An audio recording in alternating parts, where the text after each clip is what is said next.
Сверим часы по настоящему времени. В первый раз в наступившем 2017 году из студии в Вашингтоне вас приветствую я, Роман Мамонов. Поздравляем с Новым годом и, как всегда, в ближайший час подробно о главных событиях дня, какими они видятся из США. У Трампа есть информация по делу хакеров, которой нет больше ни у кого. Избранный президент США снова усомнился в русском следе главного и послевыборного скандала 2016-го. А вот у Конгресса нет сомнений. Сенаторы, республиканцы и демократы обещают принять новые антироссийские санкции и даже преодолеть возможное вето Трампа. Результаты поездки американских политиков в страны Балтии, Украину и Грузию. А также от спорта сплошной скандал. Соревновательно-допинговые итоги ушедшего 2016-го. Также в этом часе поговорим о том, чего ждут от наступившего 2017-го финансисты. Прямо сейчас новости от Игоря Тихоненко. Спасибо, Роман. В начале часа, как обычно, о событиях в мире и в США. Террористическая группировка «Исламское государство» взяла на себя ответственность за нападение на ночной клуб «Рейна» в Стамбуле, в результате которого погибли 39 человек и около 60 были ранены.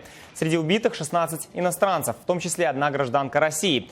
Между тем, в понедельник стало известно и возможная национальность террориста. Как сообщает телеканал CNN Turk, он может быть гражданином Узбекистана или Киргизии. Турецкие власти считают, что какие бы силы ни стояли за терактом, они пытаются дестабилизировать ситуацию в стране. Глава правительства Турции Бинали Йылдырым пообещал найти нападавшего. Воспользовавшись хаосом, нападавший оставил свое оружие на месте преступления и скрылся. Полиция усердно работает над этим делом, изучая всевозможные варианты. Они тщательнейшим образом прорабатывают все аспекты. Между тем, в западном экспертном сообществе считают, что ответственность за эскалацию насилия в Турции лежит как раз-таки на турецких властях, в частности, на президенте Турции Реджепе Таипе Эрдогане. Я не виню лишь Эрдогана во всем этом. Однако он решил эскалировать ситуацию и прибегнуть к более военизированной форме конфронтации там, где конфликты можно было бы решить политическими способами. Его подавление несогласных внутри страны также было чрезмерным и прискорбным для такого развитого и современного государства, как Турция. Тем временем турецкие военные продолжают борьбу с боевиками террористической организации «Исламское государство» в рамках операции «Щит Ефрата», проводимой на территориях Северной Сирии. По сообщению Министерства обороны Турции, в первый день Нового года турецкие самолеты при поддержке артиллерии нанесли ряд ударов по позициям экстремистов в пригороде контролируемого ими города Эльбаб. В результате авиаудара погибли 22 боевика ИГИЛ, утверждают в военном ведомстве Турции. Между тем, сотни пострадавших от рук экстремистов из ИГИЛ иракских беженцев могут переехать на постоянное место жительства в США. Представители Госдепартамента говорят, что речь идет о людях, которые фактически вернулись из рабства и были жертвами насилия со стороны экстремистов Исламского государства. Большинство беженцев, о которых идет речь, езиды и христиане, чьи общины уничтожались на оккупированных боевиками ИГИЛ территориях. По данным Центра за американский прогресс, с середины 2014 года США приняли 15,5 тысяч сирийцев, бежавших от гражданской войны и правления Исламского государства. Террористическая группировка «Исламское государство» взяла на себя ответственность и за другой крупный теракт, произошедший сегодня в иракской столице. В результате взрыва смертника на заминированном автомобиле в Багдаде погибли, по предварительным данным, 35 человек. Среди них 3 полицейских. 61 человек получил ранения. Взрыв прогремел на площади в районе Мадинат-эс-Садр. Северокорейский лидер Ким Чен Ын сделал ряд очередных антизападных заявлений и похвастался достижениями своих ученых в сфере развития ядерного оружия, а именно межконтинентальными баллистическими ракетами, которые, по его словам, будут испытаны уже в ближайшее время. Глава КНДР выступил на государственном телеканале 1 января. В этом году были успешно испытаны наша первая водородная бомба, ядерная боеголовка и другие наступательные вооружения. Это все было сделано в ответ на гнусные угрозы западных империалистов. Мы также активизировали исследования и разработку современнейших вооружений и межконтинентальных ракет, которые находятся на окончательной стадии подготовки к тестовым испытаниям. Премьер-министра Израиля Биньямина Нетаньяху подозревают в коррупции, в связи с чем в течение ближайших 3 дней его допросят в полиции. Об этом в понедельник сообщает израильская газета «Хаарец», из статьи в которой следует, что Нетаньяху получал от бизнесменов подарки и другие блага на сумму в сотни тысяч шекелей. По данным издания, у полиции имеются показания сразу нескольких свидетелей в Израиле и других странах. Нетаньяху отвергает все обвинения, заявляя, что, цитата, «все предыдущие похожие дела в результате оказывались безосновательными». Жители Великобритании могут подвергнуться атаке с использованием химического оружия. Об этом сообщает газета Daily Mirror со ссылкой на государственного министра Бена Уоллиса, заявившего, что соответствующие теракты готовят боевики Исламского государства. По словам Уоллиса, у боевиков ИГИЛ нет нравственных преград, и они готовы применить химическое оружие для достижения наибольшего количества жертв. Между тем, министр подчеркнул, что говорит не о предположениях, а о реальных планах террористов. Однако конкретных данных он не привел. В Конгрессе США заявили, что не позволят избранному президенту США Дональду Трампу отменить санкции против России. По словам члена Палаты представителей демократа Адама Шифа, принятых мер недостаточно для сдерживания Москвы. Против отмены будут выступать не только члены Демократической партии, но и республиканцы, сообщил Шиф. Накануне, напомню, будущий пресс-секретарь Белого дома Шон Спайсер выразил сомнение в том, что новые санкции Вашингтона могут стать адекватным ответом на взлом российскими хакерами американских государственных институтов в ходе избирательной кампании в США. Дональд Трамп продолжит использовать Твиттер для политических заявлений и после вступления в должность президента 20 января. Об этом в интервью телеканалу ABC заявил будущий пресс-секретарь администрации Трампа Шон Спайсер. По его словам, у избранного главы США есть возможность прямого разговора с подписчиками в Твиттере, и ему не нужно использовать для этого СМИ. Спайсер также подчеркнул, что администрация Трампа продолжит традицию регулярных брифингов для журналистов в Белом доме. Ну что же, тему избранного президента продолжат мои коллеги. Рома, пожалуйста. Да, Игорь, мы, безусловно, продолжим освещать деятельность избранного президента Дональда Трампа, вне зависимости от того, как он будет с нами, журналистами, общаться.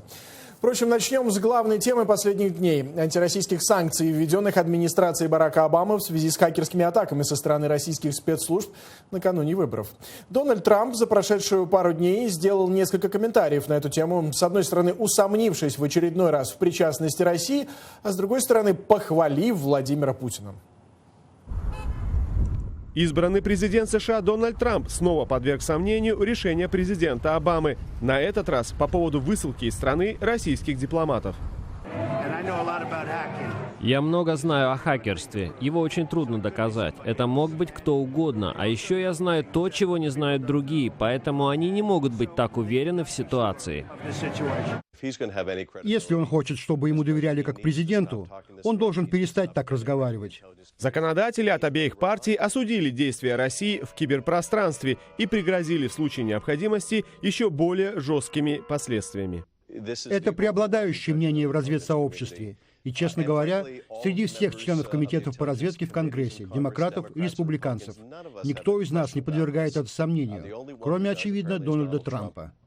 В ближайшем окружении избранного президента утверждают, что Трамп всего лишь держит свое мнение при себе до тех пор, пока он не получит полноценный брифинг о доказательствах, собранных администрацией Обамы, и указывают, что Россия не единственная страна, осуществляющая кибератаки.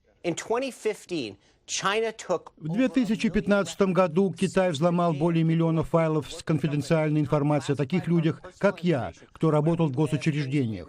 Наши допуски.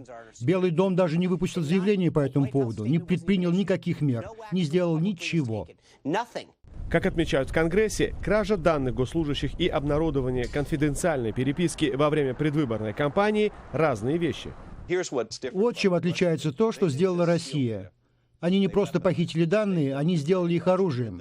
Они опубликовали их во время выборов с определенным намерением повлиять на результаты и посеять рознь в США. Китай ничего подобного не делал. Президент России Владимир Путин не стал вводить немедленные ответные меры против США, чем заслужил от Трампа похвалу. Надеюсь, у нас будут прекрасные отношения со многими странами, в том числе с Россией и Китаем. Судя по всему, после вступления в должность взгляды Дональда Трампа будут более близки позициям иностранного лидера, чем нынешнего президента. О том, как Конгресс намерен реагировать на хакерские атаки со стороны России, мы поговорим буквально через пару минут. Сейчас же обратимся к американской прессе, которая с наступлением Нового года детально обсуждает перспективы переезда Дональда Трампа в Белый дом и получения им и его командой полномочий на управление страной. Андрей Деркач изучил самые интересные публикации. Андрей, приветствую, тебе слово. Привет, Рома. Несмотря на то, что в эти дни политики стараются ограничиваться только поздравлениями, американские газеты не перестают их обсуждать, порой затрагивая темы старого года и буквально за хвост перенося их в год новый. Вашингтон-Пост сегодня решили порассуждать о новой администрации Трампа, точнее о том, какую роль там будет играть ее глава Рейнс Прибус. Издание называет союз Трампа и Прибуса идеальным браком, самого Прибуса первым среди равных, а также отмечает, что в отличие от глав администрации предыдущих президентов, ему не просто будет навести порядок из-за хаотичного стиля руководства Дональда Трампа. Еще в одном заголовке издания читаем: «Нам нужно приготовиться к тому, что ненормальное станет нормой». На главной фотографии Трамп и Обама, а в самой статье автор рассуждает на тему, почему старые правила в политике больше не работают. Смерть американской мечты, угасание политического истеблишмента – вот новые реалии, в которых к власти приходят популисты, говорится в статье. В Huffington-Post сегодня обсуждают интервью главного редактора Wall Street Journal Джерарда Бейкера, который он дал телеканалу NBC, и в котором утверждает, что поспешные и неосторожные заявления Трампа не являются ложью. Я был бы осторожен в использовании слова «ложь». Слово «ложь» означает гораздо больше, чем просто неправдивое утверждение. Оно подразумевает намерение ввести в заблуждение. Я считаю, что читатели должны сами сравнивать, что говорит Дональд Трамп, а что надежные информационные источники. Как отмечает Huffington-Post, многие издания уже призывали более аккуратно относиться к слову «ложь», хотя некоторые по-прежнему категоричные, как, например, тот же New York Times. Кстати, New York Times большое внимание сегодня уделил президенту действующему. Очередная статья из цикла «Эра Обамы» рассказывает о том, как Обаме все-таки не удалось закончить вечную войну в Афганистане, несмотря на предвыборные обещания 2008 года. Возвращаясь к Wall Street Journal, отметим, что издание сегодня обращает внимание на отношения республиканского сената и президента-республиканца Трампа. Главная мысль в том, что не все так просто, как кажется на первый взгляд. Проблемы между ветвями власти могут начаться уже с утверждения кандидатур на должности в правительстве. Такой, например, как кандидатура Рекса Тиллерсона, которого Трамп хочет сделать госсекретарем. Кроме того, несмотря на большинство республиканцев в Сенате, 52 места, многие ключевые решения должны приниматься с одобрения 60 сенаторов. Так что без союза с демократами будет сложно, утверждает Wall Street Journal. В социальных сетях в эти дни установился покой. Главный ньюсмейкер Твиттера Дональд Трамп отметился только одним твитом, который он написал менее часа назад. В нем Трамп отмечает высокую преступность в Чикаго в 2016 году и призывает мэра обратиться за помощью к федеральному правительству, намекая на несостоятельность властей Чикаго самим справиться с проблемой. У меня все, Роман. Спасибо, Андрей Деркач, изучил публикацию в американской прессе. Напомним, избранный президент США Дональд Трамп неоднократно заявлял о намерении откорректировать действия администрации Обамы в предыдущие годы. Более того, в первые 100 дней правления Трамп намерен отменить некоторые решения Барака Обамы, которые считает особо вредными для страны. Американская конституция дает новому главе государства такие полномочия, и вот как это происходит. В Соединенных Штатах нет ни одного политического решения, которое невозможно пересмотреть либо отменить, если оно признано несоответствующим требованиям времени. Жизнь Соединенных Штатов Америки определяется и регулируется законами, которые принимает Конгресс, утверждает президент, имплементирует исполнительная власть и трактует власть судебная. Главный закон страны – Конституция. Ее основной текст модифицировать невозможно. Однако за время существования США были приняты и ратифицированы всеми штатами 27 поправок, уточнивших и развивших некоторые конституционные положения. Поправки возможно отменить. Так, например, произошло с 18-й поправкой, которая в 1919 году установила в США сухой закон. 114-й Конгресс США, чьи полномочия истекают в январе, за 2 года работы под контролем республиканского большинства принял 17 законов. Еще 9 законопроектов заблокировал президент-демократ Барак Обама. В одном случае Конгресс преодолел вето президента. Из 17 принятых законов 16 в той или иной степени корректировали ранее принятые законы, а один дополнял их. Президенты Соединенных Штатов регулярно выпускают указы, исполнительные приказы, как это дословно переводится, которым дают указания исполнительным органам власти. Делают они это в случае, если Конгресс по политическим или каким-то иным причинам не способен принять необходимый закон. Конституция Соединенных Штатов достаточно расплывчато формулирует властные полномочия президента, чем президенты и пользуются. За 8 лет президентства Барак Обама подписал 260 таких указов. Его предшественники Джордж Буш-младший – 291, Билл Клинтон – 364, Джордж Буш-старший – 166, Рональд Рейган – 381. Практически каждый указ традиционно вызывал недовольство политических противников президента, которые считают, что таким образом глава государства пытается обойти Конгресс и превышает свои властные полномочия.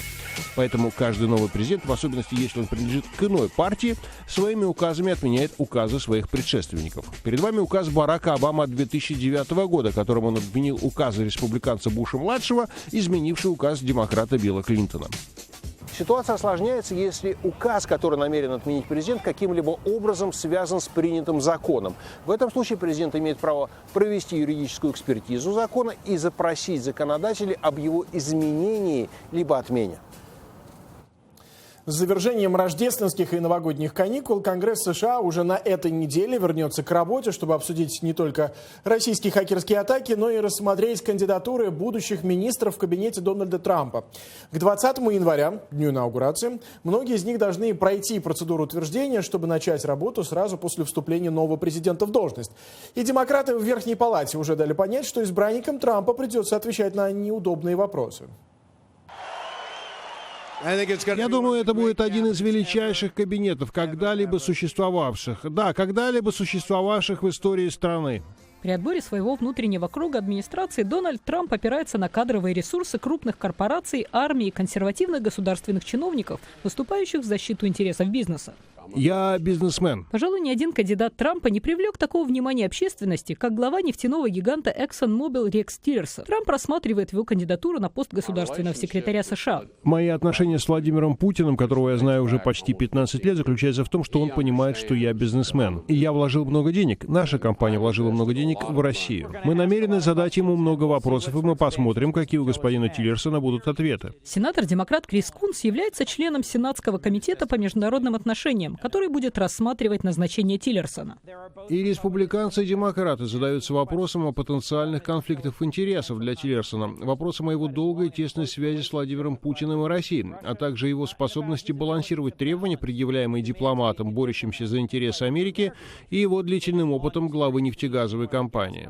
По меньшей мере, некоторые слушания по утверждению его кандидатуры обещают быть очень напряженными. В какой-то степени они станут первой проверкой отношений Трампа и Конгресса. Большая часть республиканцев в Сенате готовы поддержать назначение Трампа. Пока что я весьма впечатлен номинациями Трампа. В частности, я уверен, что одну, о которой мне известно, точно одобрят. Республиканцы обладают небольшим численным перевесом в Сенате, и если они сохранят единство, то они способны утвердить номинации Трампа.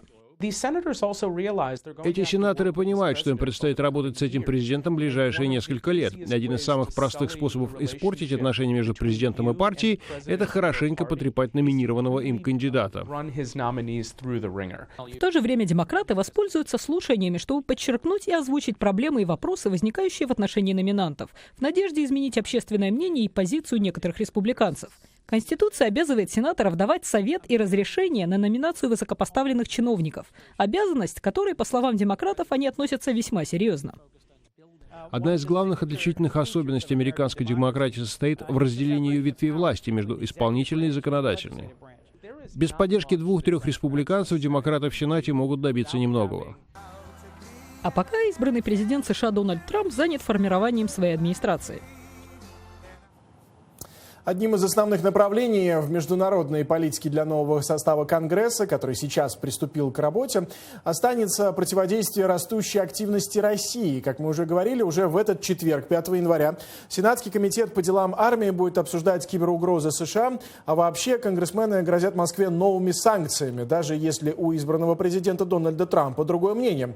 Такие заявления в рамках своего турне по странам Балтии, Украине и Грузии делали сенаторы Джон Маккейн и Линдси Грэм. За поездкой политиков следил Александр Яневский. Визит Джона Маккейна и Линдси Грэма является сигналом того, что США остаются верны своим обязательствам в рамках НАТО. А заявление избранного президента Дональда Трампа о том, что США пересмотрят свое участие в НАТО, не изменят позицию США в вопросах безопасности. Присутствие американских войск в Эстонии свидетельствует о том, что мы верим в то же, во что верил Рональд Рейган, и что мир возможен благодаря силе. И лучший способ предотвратить плохое поведение России – наличие надежного, мощного военного и сильного альянса НАТО, и Эстония является его важной частью. Новогоднюю ночь Джон Маккейн и Линдси Грэм провели на передовой. Они посетили блокпост в Донецкой области. Джон Маккейн заявил, что Конгресс продолжит давление на Россию и заверил, что Украина получит поддержку от Вашингтона. Никакой состав Конгресса Соединенных Штатов не будет жертвовать свободой и независимостью Украины. Существует большой уровень поддержки. Я не хочу бороться с избранным президентом. Это не мое дело. Но заверяю, есть достаточное количество голосов в Конгрессе для поддержки свободы и независимости Украины, необходимых для их сохранения в виде поддержки, военного сотрудничества и в других формах. В Грузии американские сенаторы заявили, что в 2017-м готовы начать наступление на Владимира Путина и что хакерские атаки России не останутся без ответа. Мы полагаем, что Путин вмешался в выборы в США. Он старается подорвать демократию во всем мире, и наступило время для новых санкций. Против него лично, против его энергетического сектора и его банковского сектора. Ясно, что Россия атаковала Соединенные Штаты Америки. Об этом говорят все наши разведслужбы. Мы будем работать в Конгрессе на надпартийной основе, чтобы предотвратить дальнейшие атаки на нас. Москва неоднократно отрицала обвинения во вмешательство в американские выборы. 29 декабря Барак Обама ввел новые санкции против российских физических лиц, ведомств и организаций. Из страны были выдворены 35 российских дипломатов и закрыты 2 дачи в штате Нью-Йорк и Мэриленд, которые, по словам Барака Обамы, использовались для сбора разведданных. Александр Яневский, специально для «Настоящего времени», Америка. Я вижу, что у нас восстановилась трансляция в Фейсбуке. Мы приветствуем всю нашу международную сетевую аудиторию от Центральной Азии, Европы до Северной Америки. Спасибо, что вы с нами. Теперь отвлечемся от политики и поговорим об экономике. Американские биржи сегодня закрыты по случаю Нового года. Со мной в студии Вадим Алинчев. Вадим, приветствую. 2016 мы с тобой уже обсуждали, в общем, был достаточно позитивным. На чем биржи закрыли этот год? Да, вот как раз после Нового года начали поступать различные сводки о биржевых показателях. И действительно, год был очень неплохой для биржевых инвесторов, потому что в начале года на самом деле был наихудший старт за много-много лет, поскольку несколько аналитики из нескольких стран, они волновались насчет замедления экономики Китая, поскольку она все-таки влияет на всю мировую экономику из-за своего размера. Были такие опасения, что будет очередной спад и во всей мировой экономике. Но этого не произошло. На самом деле, действительно, Китай замедлил немножко обороты, но никаких катаклизмов не возникло.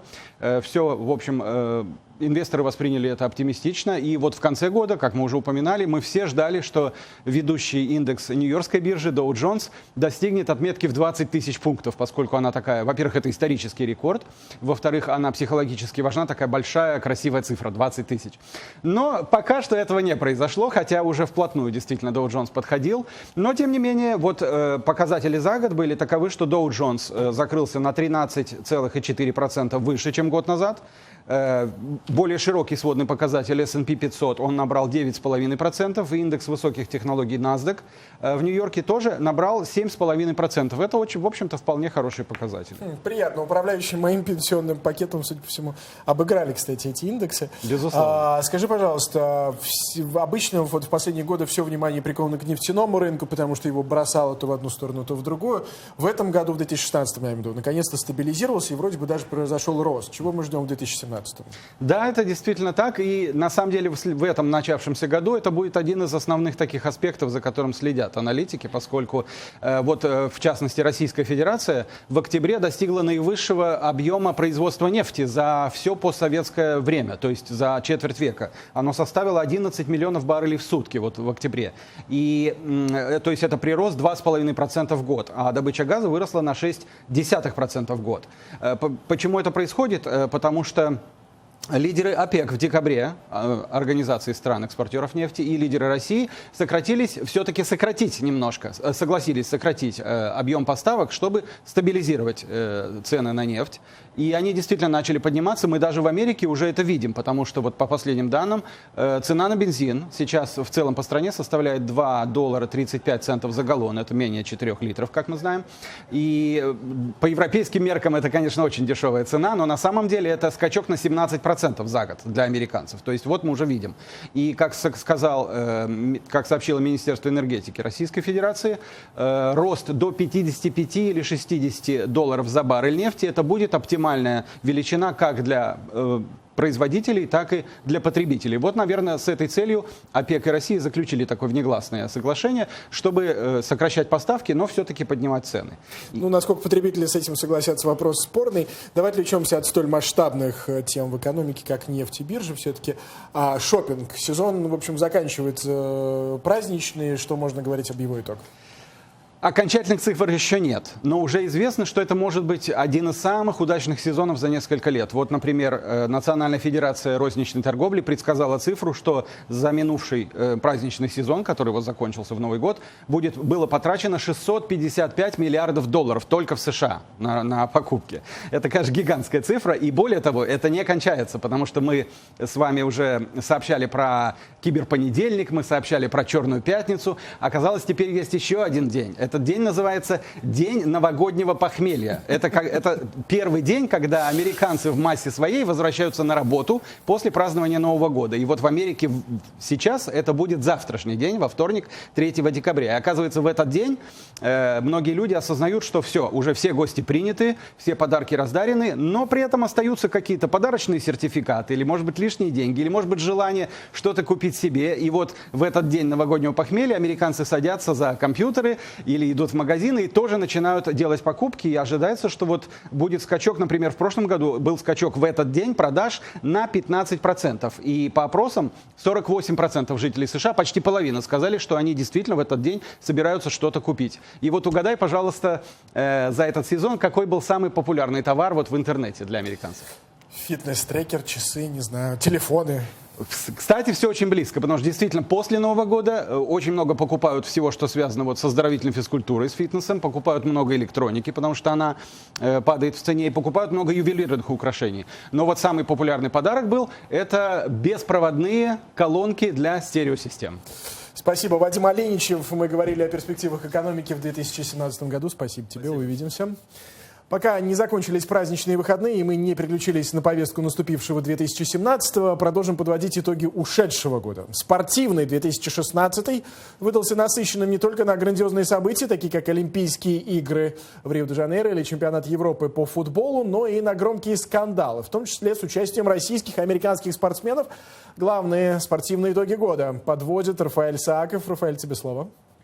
Спасибо, Роман. Не только победами и поражениями, триумфаторами и неудачниками различных соревнований ограничивается спортивная жизнь. Зачастую то, что остается за кадром, привлекает гораздо больше внимания. Пожалуй, главный скандал 2016 года – допинговый, и он растянулся почти на весь год. А началось все с майской статьи в «Нью-Йорк Таймс», в которой бывший глава Московской антидопинговой лаборатории Григорий Родченков рассказал, что в России действовала уникальная система сокрытия допинга, употребляемого спортсменами. Кульминацией, по утверждениям Родченкова, стала Олимпиада в Сочи, на которой с помощью сотрудников спецслужб подменялись положительные допинг-пробы, в том числе медалистов игр 2014. Для расследования данных обвинений Всемирное антидопинговое агентство ВАДА создало независимую комиссию, которую возглавил канадский юрист Ричард Макларен, и уже в июле была опубликована первая часть доклада Макларена, в котором признавалось массовое применение допинга российскими спортсменами. Комиссия обнаружила, что безотказная и контролируемая государством система, как в ней говорится, функционировала с 2010 года и применялась на различных международных соревнованиях. Министерство спорта России контролировало процесс анализа и подмены результатов при активном участии ФСБ и других служб.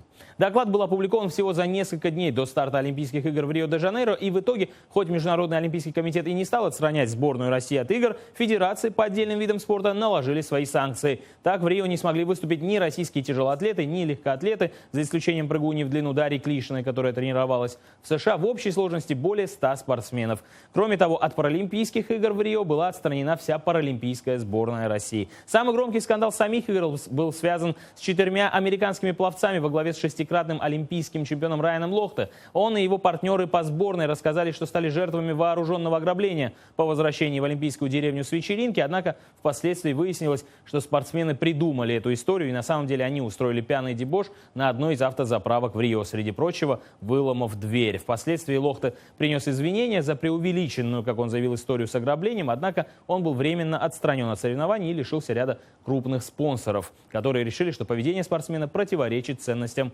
брендов. Проблемы со спонсорами возникли в этом году и у теннисистки Марии Шараповой. Виной тому препарат Мельдони, еще один скандальный герой минувшего года, за употребление которого были наказаны десятки спортсменов, преимущественно с постсоветского пространства. Шарапова призналась, что принимала Мельдони на протяжении 10 лет, когда он был легален, и якобы не знала, что он оказался под запретом. Я понимаю, что меня ждет наказание, но я не хочу заканчивать свою карьеру подобным образом. И надеюсь, что я еще получу шанс выйти на корт. Чистосердечное признание не помогло Шараповой, которая была дисквалифицирована на 2 года. Позднее наказание сократили до 15 месяцев. Возвращение экс-первой ракетки мира на корт ожидается уже в апреле нынешнего года, а многих других российских спортсменов дисквалификации ждут в самое ближайшее время уже на основании второй части доклада комиссии Макларена, которая была опубликована в декабре. Мы не только готовы подтвердить выводы первого доклада, но и добавить остроты и ясности в то, что нам удалось обнаружить. В частности, выросло число спортсменов, причастных к сговору и сокрытию информации, начиная как минимум с 2011 года. После зимних Олимпийских игр в Сочи подмена допинг-проб продолжалась. Как заявил Макларен на презентации в Лондоне, допинг-пробы 12 российских медалистов Сочинской Олимпиады, в том числе 4 чемпионов, содержат признаки повреждения или вскрытия, что говорит об их фальсификации. И на данный момент под угрозой участия сборной России в Олимпийских играх 2018 года в южнокорейском Пхенчхане. Пока же Россия лишилась права на проведение ряда крупных соревнований в наступившем году, в том числе чемпионата мира по бобслею и скелетону, а также этапа Кубка мира по биатлону. Роман, нам будет интересно наблюдать за следующим годом. За этим уже. Спасибо, Рафаэль. Это правда. Наверняка будет интересный год. И впереди у нас масса интересного о медицинских инновациях в США, необычных мусорщиках из американской глубинки, образовательных экспериментах с подлодками в США, а также новый проект настоящего времени Америка. Но прежде новости кратко от Игоря Тихоненко. Спасибо, Рома. Короткий дайджест новостей в середине часа. Террористическая группировка «Исламское государство» взяла на себя ответственность за нападение на ночной клуб «Рейна» в Стамбуле, в результате которого погибли 39 человек и около 60 были ранены. Также сообщается, что террористом мог быть гражданин Узбекистана или Кыргызстана. Северокорейский лидер Ким Чен Ын заявил, что его страна вступила в окончательную фазу разработки межконтинентальных баллистических ракет. Глава КНДР выступил по государственному телевидению 1 января. И жители Великобритании могут подвергнуться атаке с использованием химического оружия. Об этом заявил государственный министр Бен Уоллес. По его словам, в настоящее время такие теракты готовят боевики Исламского государства. Ну что ж, у меня на сегодня все. Мои коллеги продолжат эфир настоящего времени «Америка» из студии в Вашингтоне.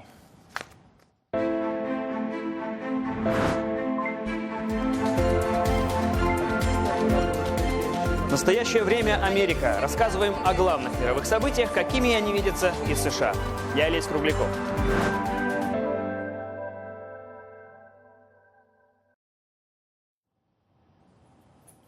Это «Настоящее время Америка». Олесь Кругляков, которому я завидую, сейчас в отпуске. Мы же продолжим трудовую вахту эфиром из Вашингтона. Пожелание крепкого здоровья – одно из традиционных в списке новогодних поздравлений и тостов. Впрочем, чтобы пережить новогодние праздники, тоже нужно немало сил. А потом еще и невероятные усилия, чтобы сбросить лишний вес. В Калифорнии некоторые энтузиасты считают, что избежать многих проблем поможет поход в магазин с врачом. В штате... Помогать американцам выбирать полезные и здоровые продукты. В магазине покупатели могут получить профессиональную консультацию. Как можно заменить картофель? Это медики, принимающие участие в программе под названием «В гастроном со своим врачом». Цель этой инициативы – помогать американцам выбирать полезные и здоровые продукты. Есть фастфуд постоянно просто нельзя, но это так удобно. Особенно здесь, в Америке, мы все настроены на скорость, на быстрый темп жизни в целом. В этом магазине покупатели могут получить профессиональную консультацию. Как можно заменить картофельное пюре на пюре из цветной капусты, а сладкую газировку на натуральную минералку? Сегодняшний прием ведет медсестра Моника Доерти. Здоровое питание для поддержания здорового веса. Мы не хотим, чтобы население полнело. Сегодня ожирение и лишний вес уже приняли масштабы эпидемии в нашей стране. Статистика ожирения в мире удвоилась за последние 30 лет. Порядка 600 миллионов человек страдают от ожирения, и почти 2 миллиарда человек имеют избыточный вес. Все профессии нужны, все профессии важны, как мы все помним с детства. В городке Блу-Эрт, штат Миннесота, особенным уважением у местных жителей пользуются не космонавты, пожарные или врачи, а мусорщики. При сборе мусора их приветствуют целыми семьями, а дети щедро одаривают их своими улыбками и даже рисунками. Почему мусоровоз приносит детишкам много-много радости, в нашем следующем сюжете.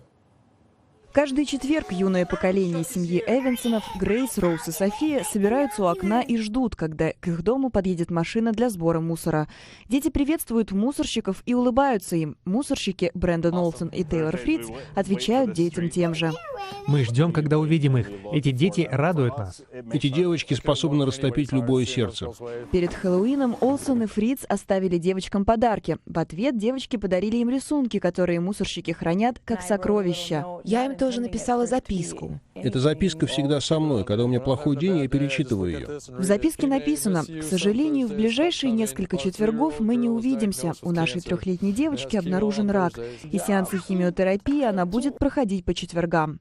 Энджи Эвансон написала эту записку, чтобы мусорщики не расстроились, не увидев девочек в окне.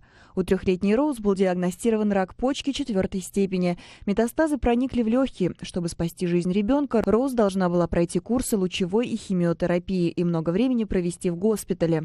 У меня самого 3 детей. Я не мог представить такого. Эта новость разорвала мое сердце. Она знает, что ее любят, и что все ее поддерживают, и что она не будет одна. И ее семья тоже не должна быть одинока в такой ситуации. На следующей неделе Олсон и Фриц оставили семье Эвансон сообщение от их компании. Наши сотрудники Брэндон и Тейлор рассказали о возникшей ситуации и показали записку, которую вы им оставили. Мы горды тем, что их действия помогли вам улыбнуться. Мы решили, что тоже обязаны помочь, улучшить ваше настроение. Пожалуйста, примите от нас подарок. Мы будем бесплатно вывозить ваш мусор в 2017 году. Я заплакала. Это сообщение появилось спустя несколько недель после диагноза. В таких ситуациях трудно сохранить позитивный настрой, но это очень помогло мне. Накануне Рождества мусорщики привезли Эвансонам подарки для 3 девочек и их новорожденного братика. Олсон и Фриц ждут следующего четверга, чтобы обменяться улыбками с девочками в знакомом им окне. Несмотря на то, что машинный труд все чаще заменяет человеческий, нехватка квалифицированных специалистов во многих областях остается высокой. В развитых странах эта проблема до сих пор решается за счет старой доброй системы обучения на производстве. Возвращаются к ней и в США. Так, например, сделали на одной из верфей Ньюпорта, штат Вирджиния, где ученикам для закрепления знаний доверили целую атомную подводную лодку. Сварка элементов корпуса атомной подводной лодки и их шлифовка требуют профессиональных навыков. Ученик Джордан Лейси сегодня строит подлодку USS Нью-Джерси. Все начинается с целой горы деталей. Когда мы заканчиваем работу, перед нами высится законченное судно. Стажер в компании судостроителя Newport News уже успел поработать над атомным авианосцем и сегодня готовится перейти от изучения бумажных планов к компьютерным чертежам. Лейси изучает дизайн и получает практические навыки прямо на месте работы. В школе более 700 учеников, которым компания судостроитель уже начисляет зарплату. Ее выпускник Эверетт Джордан сегодня возглавляет отдел образования. По его словам, опыт, полученный и на лекциях, и на верфи, приносит свои плоды. Наши выпускники уже побывали в трюме корабля, в его глубинах. Они знают все сложные разъемы и приемы сборки. Они знают, что необходимо изучать электрику. Они делали эту работу, и они пронесут весь этот опыт с собой через все годы карьеры. По словам писателя Эдварда Алдена, программы производственного обучения гораздо более популярны в Европе, например, в Германии и Дании, чем в США. Как правило, программы обучения на производстве — это инвестиция самих компаний в их будущее и будущее общин, в которых они живут и работают. В первое десятилетие этого века мы увидели 40% сокращение подобных программ здесь, в США. На этой верфи учат не только кораблестроению, но и многому другому, например, компьютерному моделированию. А вот на этом уроке объясняют, что делать в случае критической ситуации, связанной с радиацией. В другом классе — как ускорить процесс дозаправки и вооружения истребителя перед возвращением на боевые позиции. В-третьем, демонстрирует последовательность демонтажа изношенных ядерных реакторов корабля. Эти машины весят тонны и продолжают оставаться радиоактивными. Мне очень нравится то, что я делаю. Одно из лучших качеств этой программы — то, что она учит меня самостоятельно решать проблемы и детально разбираться в том, с чем мне предстоит работать в будущем. Каждый из этих студентов будет иметь и практический, и академический опыт. Директор программы Эверетт Джордан отмечает, что именно это может стать ключом к успеху. Сегодня на этой верфи работает 20 тысяч человек. 3 тысячи из них – подмастерья школы. В настоящее время Америка представляет новую серию репортажей «Люди в Америке». Это история жителей Соединенных Штатов, рассказанные ими самими. Среди героев нашего мини-сериала есть и знаменитости, и простые жители, но у каждого из них глубоко личная история и видение страны. Начнем мы с винодела Мэтью Фино, который перенес знаменитые французские традиции на холмы близ городка Шарлоттсвилл в штате Вирджиния.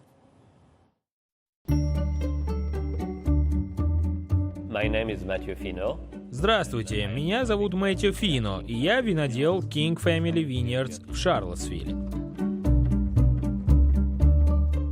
Когда я был маленьким, я мечтал стать пожарным. Сами знаете, как это здорово. Красная машина и вся эта романтика. Однако, когда я стал взрослым, понял, что я очень горжусь, что мои предки были фермерами, и хочу продолжить семейную традицию. Я вырос в северной провинции Франции, в Роне, в винодельческом регионе Круазе-Эрмитаж.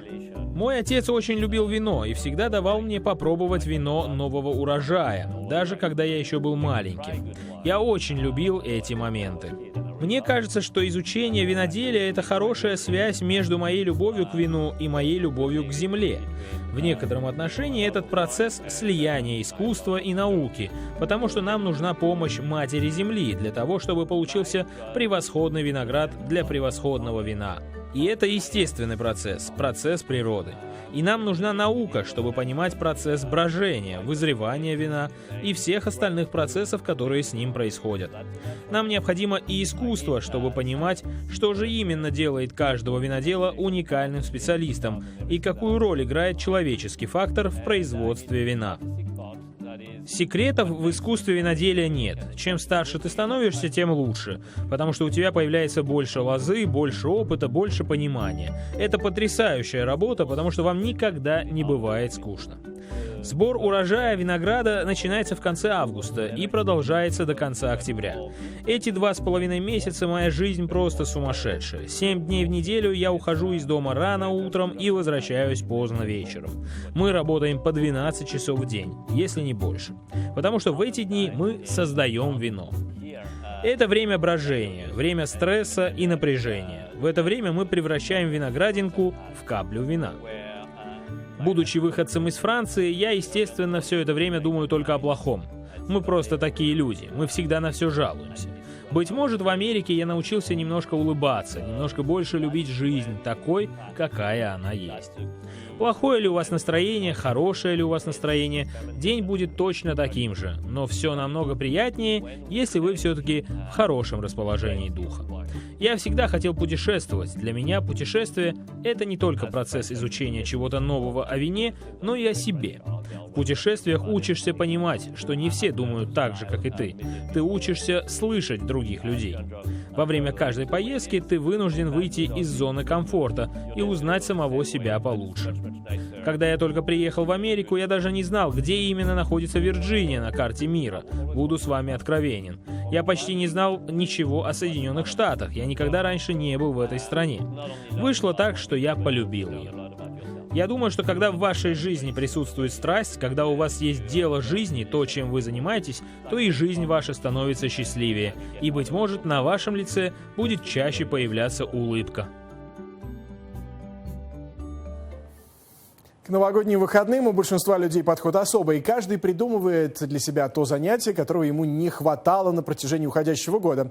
Для одних это встречи с семьей, для других отдых на курорте, но есть категория людей, которые не ищут легких путей, как, например, любители пообщаться с опасными животными. Акула – один из самых опасных хищников. Тем экстремалам, кто хочет оказаться рядом с ее зубами, некоторые курорты предлагают ныряние в клетке. Это безопасный аттракцион, если только акула, раздразненная наживкой, не кинется на клетку и не сломает ее. Именно это не так давно произошло в Калифорнии. Акула прорвалась ко мне в клетку. Аквариум гораздо более безопасный и легкий способ наблюдать за акулами. В отличие от акул, которые постоянно находятся в движении, нильский крокодил, другой грозный хищник, проводит время, принимая солнечные ванны на берегу реки. Как и в случае с акулами, некоторым недостаточно наблюдать за ними на расстоянии. Это просто класс. Увидеть крокодилов было моей мечтой. Так здорово смотреть, как крокодил с открытой пастью подбирается близко-близко. Все должны это попробовать. Этот аттракцион предлагается в южноафриканском Кейптауне. Находясь под защитой стальной решетки и толстого слоя плексигласа, туристы в течение нескольких минут наблюдают за животными под водой. Хотя дразнить крокодила палкой считается неэтичным, иногда это необходимо, чтобы показать, как быстро они могут атаковать. Специалисты Международного союза защиты природы говорят, что наблюдение за крокодилами вблизи имеет позитивный образовательный эффект.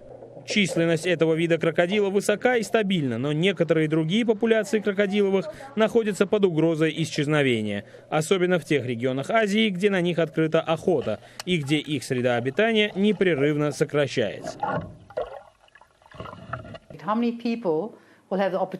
Как много людей могут увидеть крокодила снизу? Увидеть, как он плавает, как использует хвост, перепончатые задние лапы в качестве руля. Трюк с переодеванием использовался еще в античной драматургии. В своих пьесах его также использовали Мольер и Шекспир.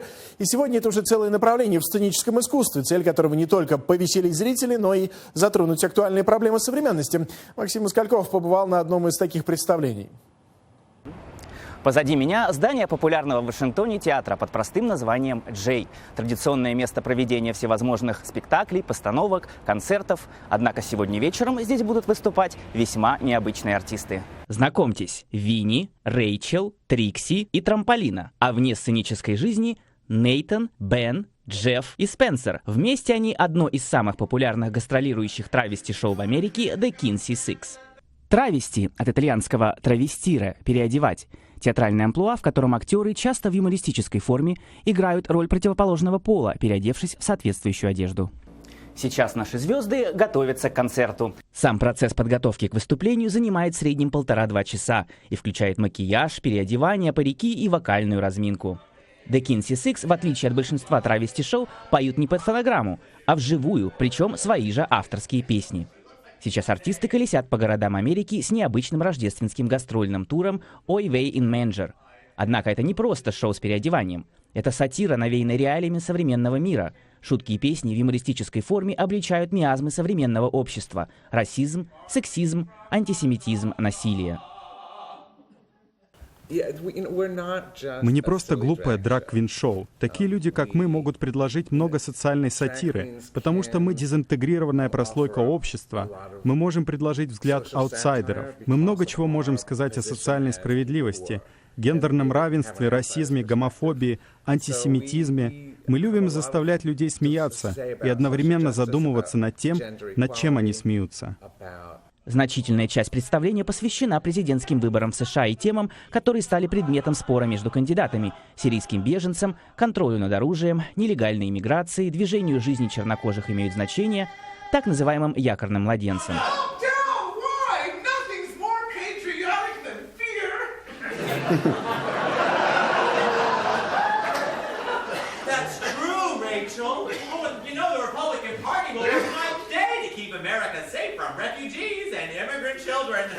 Right. Trixie, you're an anchor baby. What do you have to say? Anchor baby, but 54 Chris Cousins come too. Многие артисты в шоу-бизнесе потому, что им нравится выступать. В нашем случае этого недостаточно. В наших выступлениях присутствует сильная гражданская позиция. Наши шоу — это нечто большее, чем просто смех и музыка. История группы началась еще в далеком 1993 году. Тогда 4 друга из Сан-Франциско решили пойти на концерт Бетт Мидлер, иконы для ЛГБТ-сообщества США.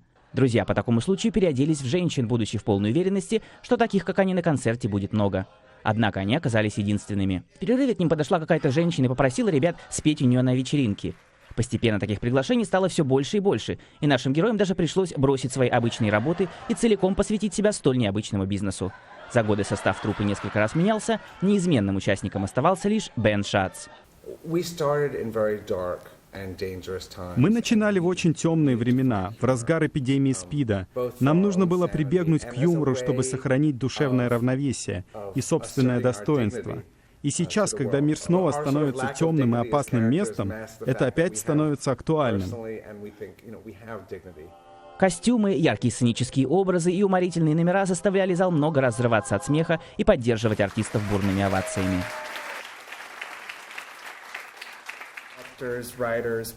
Мы сами себе режиссеры, сценаристы, продюсеры, музыканты. Мы ответственны за все, что происходит за кулисами. Мы вкладываем себя в шоу полностью, на 100%. У Кинси Сикс большие планы. Через месяц труппа выпускает новое шоу, а затем их ожидают гастроли в мексиканской Пуэрто-Валарто, австралийской Аделаиде, калифорнийских Сакраменто и Сан-Франциско. Новогодние вечеринки у всех разные, но чтобы узнать, как 2007 год решили встретить знаменитости, достаточно просто заглянуть в их Инстаграм. Все подробности звездных праздников знает Карина Барфраджан. Карина, делись уже. Привет, Рома. В новогоднюю ночь Иванка Трамп, Мадонна, Виктория Бекхэм, Синди Кроуфорд и многие другие звезды щедро выкладывали в сеть свежие фотографии. Модель Синди Кроуфорд в микроблоге поделилась праздничным снимком всей своей семьи. На морском берегу 31 декабря оказались Дэвид и Виктория Бекхэм с детьми. Иванка Трамп встретила Новый год на Гавайях, а Мадонна отпраздновала наступление 2017 года в заснеженных горах. Но не у всех звезд новогодняя ночь прошла так весело. Последняя ночь года стала для некоторых настоящим кошмаром. Певица Мэрайя Кэри попала в просак на глазах у миллионов зрителей в Нью-Йорке. Всему виной был технический сбой аппаратуры, из-за которого она потеряла контроль над фонограммой посередине песни «Emotions», которую исполняла в новогоднем праздничном шоу на Таймс-сквер. Попасть в фонограмму Мэрайе Кэри так и не удалось, и она опустила микрофон, а песня продолжалась. Та же трудность возникла, когда зазвучал другой ее хит «We Belong Together». Мэрайя сильно расстроилась и попыталась найти поддержку у зрителей, предложив им спеть самим. Конфуз заметили все, поскольку канал ABC транслировал шоу на Таймс-сквер. Не слишком удачно проводила 2016 год и певица Сия. Стало известно, что она подала в суд Лос-Анджелеса документы на развод с мужем Эриком Лангом, указав в качестве причины расторжения брака непримиримые разногласия. Напомним, о расставании пары стало известно в начале декабря. Певица и кинорежиссер обнародовали совместное заявление о том, что после долгих обсуждений приняли решение расстаться. Они воздержались от подробных комментариев и сообщили лишь о намерении остаться друзьями. В Лос-Анджелесе неизвестные ночью изменили знаменитую надпись «Холливуд» на голливудских холмах, превратив его в «Холливуид», что в переводе означает «святая марихуана». Действие хулиганов зафиксировала камера видеонаблюдения, и на записи виден мужчина, но полиции пока не удалось установить его личность. Если злоумышленника найдут, то его ждет обвинение в проникновении на частную территорию. И это, кстати, далеко не первый случай, когда надпись становится объектом вандализма. На этот раз причиной таких действий мог стать тот факт, что жители Калифорнии в ноябре проголосовали за легализацию использования марихуаны на территории штата. Вот такие вот там шутки шутят. Рома, тебе слово. Не исключено, что кто-то перекурил. В русскоязычной общине Далласа в Техасе есть новогодняя традиция – участвовать в конкурсе на самую нарядную елку. Традиция эта появилась 5 лет назад благодаря местной газете «Dallas Telegraph». Условия конкурса просты. Изобретательны и со смыслом и вкусом. Украсить лесную красавицу и выставить фото елки на Facebook для голосования. Таня Де Агостино второй год участвует в фотоконкурсе елок. В прошлом году, мечтая о снеге, она празднично украсила белую елку. И рядом с белой елкой на фотографии уютно устроилась дочь Тани, Алисия, и кошка-принцесса. Тогда белая елка Тани попала в число победителей. В этом году большая модница Далласа Таня Де Агостино подошла к конкурсу фотоелок еще более творчески. Мне очень сильно посчастливилось, что я нашла полным набором орнаменты для новогодней елки, которые состоят из шаров вместе с Chanel брендом и бусами жемчужными. Также присутствуют эльфовые башни. Хрустально-жемчужная фотоелка Галины Роуланд привлекла внимание своей трогательной семейной историей. Посвящена она маме Галины, которая любила жемчужные бусы и хрустальные вазы. Всегда декабрь связан с памятью мамы, поскольку в декабре, 24 декабря, ее день рождения. И перебирая старые фотографии, я наткнулась на очень интересную мысль, что мама всегда носила жемчужные бусы. Город, из которого я приехала, Саратов. И в Саратове была очень известная хрустальная фабрика. И всегда на все праздники у нас всегда на столе был хрусталь. Надеемся на победу, надеемся, что наша елка будет красивой и знаменитой. Фигурные коньки на елку Кристины и Рената Фархудиновых собирались в течение 6 лет. Кстати, Ренат – трехкратный чемпион Японии вместе с партнершей Накао Судзуки в парном фигурном катании и воспитанник тренера Татьяны Тарасовой. Среди фотоелок конкурсантов этого года есть ханукальная елка Анатолия Гольдшмидта, елка из винных пробок Елены Вилски, традиционная елка Оксаны Редди, семейная елка Оксаны Бёрр, золотая елка Натальи Ирик, модная елка Алины Ляпман и много других оригинально украшенных лесных красавиц. 7 января участники конкурса узнают, чья же елка станет лучшей.